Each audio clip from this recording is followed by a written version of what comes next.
contaros algo tan forte, pero tan forte. A ver, esta temporada veñen moitas cousiñas novas que estou desexando compartir con vos. E unha delas é que vou ser presentadora de Luar. Xa teño o meu micro preparado. Estou practicando a técnica de pegalo ao papo, claro. Hola! Que?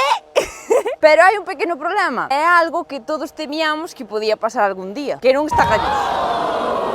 A ver, eu digo vos o que sei, vale? Galloso non vai estar e sei que lle van buscar un sucesor ou sucesora. Entón estou contentísima a medias, porque claro, vou botar de menos a Galloso. Pero que non saiba do que falo, sobre todo pros que me vedes dende fora de Galicia, Luar é o programa da televisión de Galicia por excelencia. Leva 31 anos en emisión nas noites dos venres con casi 4 horas de directo. A ver cantos poden dicir iso, Esas 31 temporadas leva a súa lombo o noso querido Xosé Ramón Galloso, de quen vos falaba. Historia de Galicia e da TVG, referente de todos os galegos. Traballar con el é un soño, xúrovolo. E quen che deu permiso estás toleando? E que che está pedindo permiso Toliña, tú está avisando. Que? Así que despois deste contexto pouco máis teño que dicirvos. Levo no Digo Chueu dende hai case 4 anos. E tranquilidade que o Digo Chueu non vai parar. E todo o que pasou ata agora nunca o podería imaginar. En fin, resumindo, a partir de agora verémonos todos os venres no Luar. E seguiremos nos vendo no Digo Chueu. E en máis sitios que xa vos contarei. Chao! Ole!